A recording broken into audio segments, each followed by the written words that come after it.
여러분 안녕하십니까? 早上好. 오하요 고자이마스. 오승훈입니다. 여러분, 제가 오늘 한 새벽 4시가 안 돼서 일어났어요.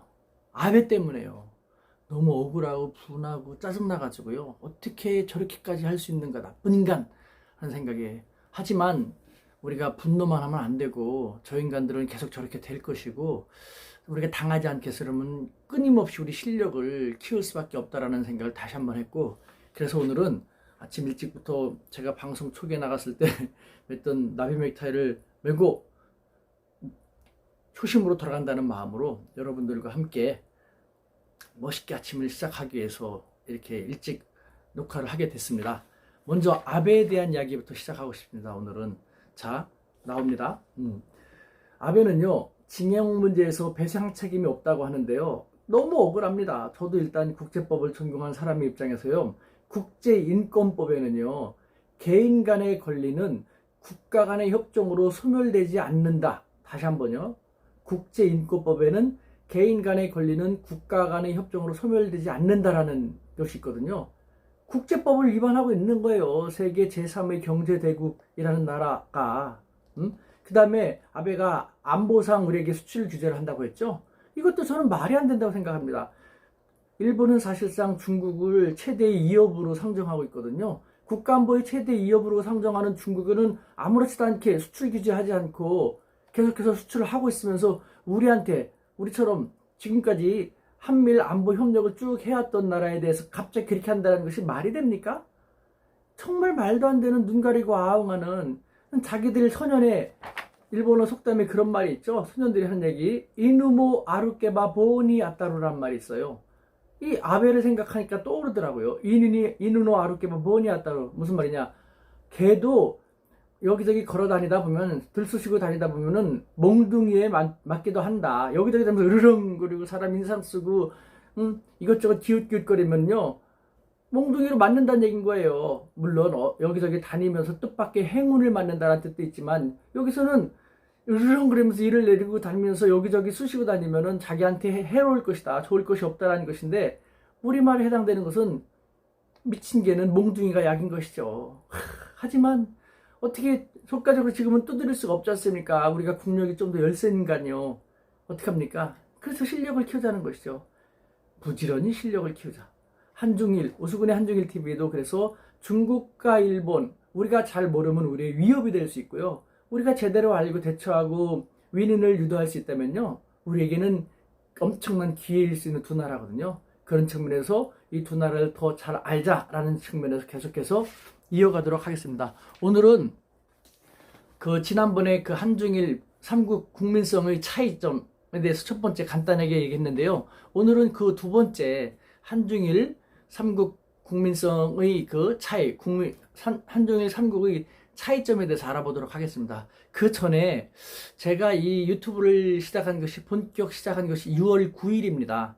그러니까 조금 있으면 어느덧 2개월이 되는데, 제가 6월 9일에 병원에 입원했을 때, 그때 어떻게 본격적으로 시작해가지고 여러분들을 만나 뵙게 돼가지고 더 즐거운 마음에 그동안 20몇 년 동안 밖에서 생각하고 고민했던 것을 공유할 수 있는 분들이 생겨서 너무 행복해 하면서 이렇게 보내고 있습니다.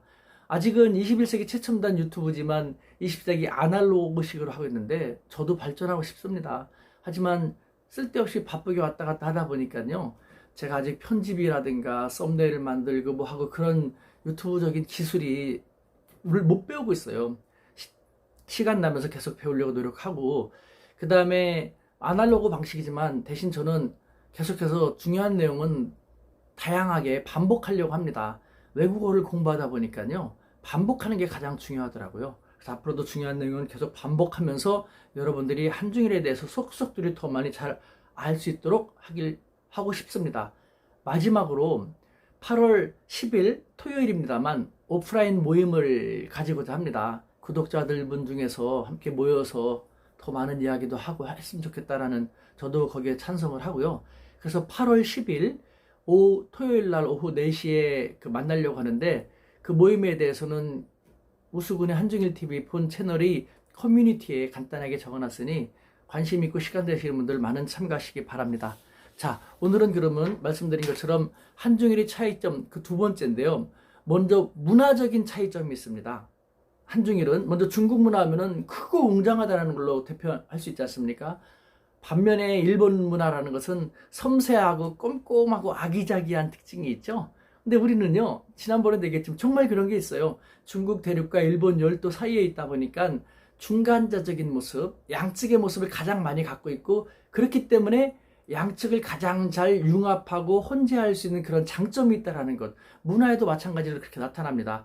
우리 문화는 중국적인 문화와 일본적인 문화를 이 두 나라보다 더 많이 갖고 있어요. 물론 우리 한민족만의 반도만의 두드러진 특징도 있습니다만 이 두 문화의 융합적인 측면도 많기 때문에 우리가 이 두 문화를 융합해가지고 한중일 삼국의 동북아의 독특한 문화를 창조해서 육성해 나가는데도, 그리고 이 두 나라 사람들이 우리 문화, 새로운 문화에 대해서 그만큼 호응을 하고 지지하고 따라오게 하는데도 그만한 장점이 있다는 생각이 듭니다. 저는 K-팝이라든가 한류 문화도 이 두 나라 사람들이 정말 만약에 중국 문화라든가 일본 문화가 그렇게 하려고 했다면은 대륙 문화와 열도 문화 기질은 너무 차이가 다르기 때문에 우리 문화처럼 그렇게까지 호응하기는 쉽지 않았을 것이다라는 생각도 들거든요. 우리는 이런 식으로 장점을 많이 만들어 나가고 발견해서 활용해 나갈 필요가 있다는 생각이 듭니다.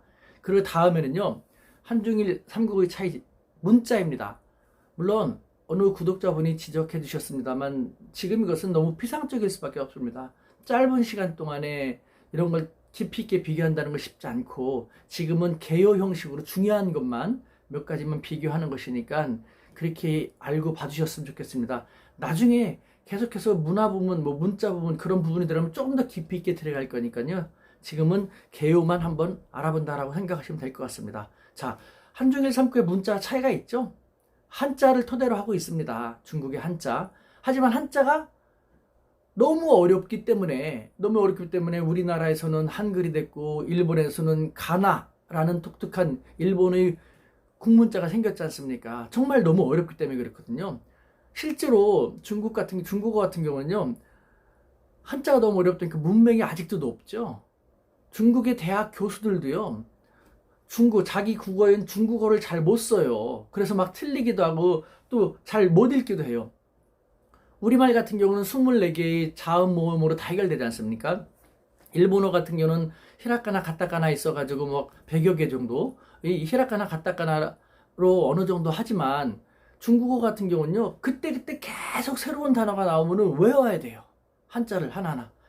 기본적으로 3,000자를 알면은 중국 교과서에 90% 정도를 해독할 수 있다라고 하는데, 고급 수준의 단어를 자기가 사용하고 싶고 또 고급 수준의 문학 서적이라든가 서적 같은 걸 보기 위해서라면은 한도 끝도 없는 것이죠. 3만 자를 알아야 되네, 5만 자를 알아야 된다라는 그런 얘기도 있을 정도로, 오죽하면은 북경대의 총장 하셨던 분조차도 현직 총장일 때 중국어 한자를 자기가 연설할 때 잘못 읽어갖고 망신을 당하기도 했지 않습니까? 제가 잘 아는 중국인 당 간부 사람들도요, 4개국어를 하거든요. 근데도 한자 자기 말 중국어 쓰다가도 틀리기도 해요. 헷갈리기도 하고. 그래서 내가 놀리죠. 야, 그렇게 힘들게 살지 말고 우리 한글을 수입해가. 너네들이 정말 세계를 제패할 수 있는 그런 패권 국가를 지향한다면은 한자 때문에 니네 언어를 공부하기 쉽지 않아서 외국인들이 중국화하기 쉽지 않을 거야. 우리 멋있는 한글 24 글자만 기본 문자만 외우면 되는 거니까 한글을 갖다가 수입해갖고 사용하도록 하라고. 이런 식으로 제가 농담을 하기도 하거든요. 그 정도로 대책이 없습니다. 근데 일본어 같은 경우는 말씀드린 것처럼 히라카나, 가타카나, 게다가 또 한자가 있어요. 그렇기 때문에 일본어 하려면 3개를 다 외우고 해야 되는데, 그러다 보니까 또 많이 힘들죠. 더군다나 인명 읽기 대사전, 지명 읽기 대사전이라는 것이 있는데, 일본어가 얼마나 대책이 없는가라는 걸 알려주는 것이죠. 일본인들도 똑같은 일본 사람이지만 사람 이름을 제대로 못 읽어요. 오사카에 사는 사람이 도쿄라든가 다른 지방에 가면 똑같은 한자로 써있지만 지명이 달라지거든요. 그래서 또 제대로 못 읽어요. 원칙이 없어요. 어떻게 읽는다는 것이 없어요. 그 지역에서 그렇게 오랫동안 불려왔기 때문에, 이 사람의 이름을 똑같은 한자지만 여기서는 이렇게 불려왔기 때문에 저기서는 저렇게 불려왔기 때문에 이름을 바꿀 수는 없지 않습니까? 그러니까 인명 읽기 대사전, 지명 읽기 대사전이라는 황당한 것도 있어요. 나중에 삼국의 언어를 비교할 때 다시 또 말씀드리겠습니다. 하지만 우리 한글 어떻습니까? 24자로 모든 걸, 거의 모든 걸 다 흉내낼 수 있잖아요. 발음도요. 와, 정말 멋있어요. 외국어를 공부하면 공부할수록 세종대왕이 너무 감사해요. 우리말 정말 아름답고 과학적이고 합리적으로 잘 만들었습니다. 이것도 나중에 비교할 것이고요. 이렇게 문자의 차이도 있고요. 그 다음에 이번에는요, 이 세 나라가 두 나라가 두드러지게 두 나라와는 다른 한 나라만의 독특한 차이점에 대해서 한번 알아볼까 합니다. 먼저 사과드린다 할 때 사과 문화인데요. 한국과 일본 같은 경우는 웬만한 일이면은 무릎 꿇고 앉아서, 일본에서 무릎 꿇고 앉아서 이렇게 하는 것을 도계자라고 하죠. 우리는 무릎 꿇고 앉아서 죄송합니다, 사과드리겠습니다. 이 목을 내미는 거지 않습니까? 사과 안 받아들여지면 내 목을 쳐도 좋다라는 의미인 것이죠. 웬만하면은 용서를 해주죠. 하지만 중국 같은 경우는 너가 지금 내 스스로 잘못을 인정하는 것이지 해가지고 바로 탁 숙청시키고 죽여버리고 하는 것이죠. 목을 탁 치고. 그만큼 중국은 계속 이야기지만 가혹한 역사 속에서 지나왔기 때문에 용서해주면은 저 사람은 지금만 위기를 모면했다가 나중에 나한테 화근이 될 수 있다는 것. 또 실제로 많이 그랬거든요. 그랬기 때문에 중국에서는 사과 같은 것을 잘 안 하죠. 자기가 잘못했어도 오히려 목소리 크게 높이죠. 중국어로 죄송합니다, 미안합니다, 영어의 표현인 I'm sorry에 해당되는 떼붙이라는 단어가 있거든요. 근데 중국인들이 떼붙이라는 단어를 잘 안 쓰죠. 뭐 약간 좀 내가 겸연쩍은 일을 한 것 같기도 한데라는 식으로 해서 부하오이시라고 말을 돌려서 써요. 사과했다가는 큰일 나거든요. 정말 중국인들은 그래서 빠락빠락 우기는 습성이 많다. 일본 사람들은 입에 고멘나사이, 스미마생, 죄송합니다, 아유 실례합니다, 죄송합니다, 이런 말을 달고 살잖아요. 그래서 중국에 가서 그런 말 쓰다 보면요, 중국인들을 자기가 잘못했으면서도 일본인들은 습관적으로 그런 말 하니까 이 사람이 사과했잖아, 이 사람이 잘못한 거잖아, 이렇게 나오거든요. 그러니까 일본 정부에서는 중국에 갈 때는 스미마센 고멘나세를 되도록 쓰지 않도록 노력을 해라 라는 그런 지침을 내리기도 한답니다. 예, 참 재밌죠. 또 하나는 보복 문화입니다. 이거 하나를 또 보면 알겠는데요. 중국은 엄청나게 보복이 살아있죠. 이것만 보면 압니다. 시아징 운물점, 운물 밑으로 돌을 집어 던진다라는 얘기인 것이죠. 물에 빠진 사람한테 줄을 줘서 도와주긴커녕 돌을 던져갖고 죽인다라는 거예요. 왜? 나한테 무슨 화근이 될지 모르니까. 기가 막힌 거예요. 그 다음에 또 있죠. 打弱水果 자, 打弱 때려, 水果 로쉐, 물에 빠진 개를 때린다. 개가 물에 빠져 있으면요, 구해주지 못할 망정 때려가지고 죽여버린다라는 거예요. 나오면 날 또 물 수도 있다라는 것이에요. 이것이 중국인들의 복수관념을 잘 나타내는 너무도 황당한 중국어 속담인 것이죠. 자, 이와 같이 우리 같은 경우는, 우리나 일본 같은 경우는 보복에 대해서 웬만하면 용서해주고 화합하면서 같이 살려고 하지만, 중국 같은 경우는 조금만 잘못했어도 그냥 너가 네 스스로 잘못을 알잖아, 사과를 하지도 않지만 잘못한 것을 추궁을 해갖고 응징을 확실히 하죠. 그러니까 중국은 참 살벌한 사회다라는 거 계속 얘기하지만, 중국의 역사를 말씀드릴 겁니다. 알게 되면은 왜 그렇게 됐는지 참 안타깝다라는 생각이 들기도 할 겁니다. 그 다음에 공짜 문화, 한중일 삼국의 공짜 문화, 이건 우리가 좀 안타까운데요. 한중일 삼국의 공짜와 관련된 속담을 한번 보면요, 먼저 중국어로는요, 世上没有免费的午餐, 世上没有免费的午餐. 근데 무슨 말이냐? 세상에는 没有 없습니다. 免费的 돈을 내는 것, 그러니까 무료인 오찬, 무료인 점심이 없습니다. 중국어 속담에는 세상에는 무료 점심이 없다, 공짜 점심이 없다라는 것이 있고요. 그 다음에 일본 말로는 타다요리 다카이 노아 나이, 타다요리 공짜보다, 무료보다 다카이 비싼 것은 없다. 공짜가 가장 비싸다라는 거예요. 이런 식으로 공짜와 관련돼서 중국과 일본은 공짜라는 것은, 공짜 점심은 없어, 반드시 대가를 치러야 되는 거야. 그 다음에 공짜로 뭘 받으면 반드시 뭔가 대가가 있을 것이니까 조심해라라는, 공짜를 좋아하지 말라는 그런 표현이 있는데, 우리 한국은 어떻습니까? 공짜라면 양잿물도 그냥 마신다라고 하지 않습니까? 너무너무 안타깝습니다. 그러니까 컨설팅 피라든가 지적재산권이 좀 우리는 많이 떨어지죠. 물론 중국도 지적재산권이 상당히 떨어지긴 합니다만 중국은 어쨌든 서양에서 들어온 것이기 때문에 좀 뭐 이렇게 많이 혼돈된 것도 있어요. 지적재산권 물건에 관련돼서. 하지만 전통적으로 중국은 세상에 공짜 점심은 없다. 누군가한테 도움을 받으면 반드시 도움을 줘야 된다는 그런 것이 있는데 우리 같은 경우는 그냥 날로 먹고 그 화장실에 들어갈 때하고 화장실에서 나올 때하고 다른 것이 두드러지죠. 그러니까 참 안타까워요. 중국 비즈니스 함에 있어서 혹은 일본 비즈니스 함에 있어서 맨 처음에 도와달라고 했고 그러다가 도와주고 난 다음에 좀 해결이 되면은 입을 싹 닦는 경우가 압도적으로 우리 한국 사람, 한국 기업들이 많다라는 것 우리 곰곰이 한번 반성할 필요가 있다라는 생각이 듭니다. 그리고 또 한 가지 우리만 두드러진 것이 있는데 우리는 너무도 솔직 담백하다라는 것이죠. 너무나도 직설적이고 솔직하고 중국과 일본에는 속이 능그렁이가 몇 마리나 들어있지 않습니까? 그런 사람들을 상대로 우리는 조금만 한숨 확 감정적으로 돼갖고 팍 해버리죠. 쉽게 달아오르죠. 솔직하고 에너지가 있고 뭐 뒤끝이 없다라는 건 좋지만 저런 사람들을 상대로 하기 위해서라면 우리도 능그렁이 몇 마리는 키울 수 있는 연습을 할 필요가 있습니다. 일본어 속담에요. 이치마이노 가미니모 오모테우라 아리 효우리 아리라고 합니다. 이치마이노 가미니모 한 장의 종이에도 오모테우라 앞뒤가 있다라는 거예요. 종이도 앞뒤가 있습니다. 사람도 겉다르고 속다른데 어떻게 솔직하게만 나갈 수 있느냐.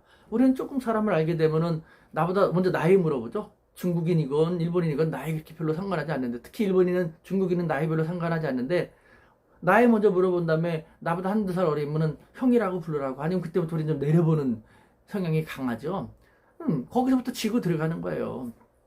우리가 중국인들이나 일본인 만날 때는 겉모습은 우리와 유사하지만 머릿속에 들어있는 것은 우리랑 많이 다르다는 것 유사한 것도 있지만 다른 면도 많기 때문에 우리식으로 다가가서는 안 된다.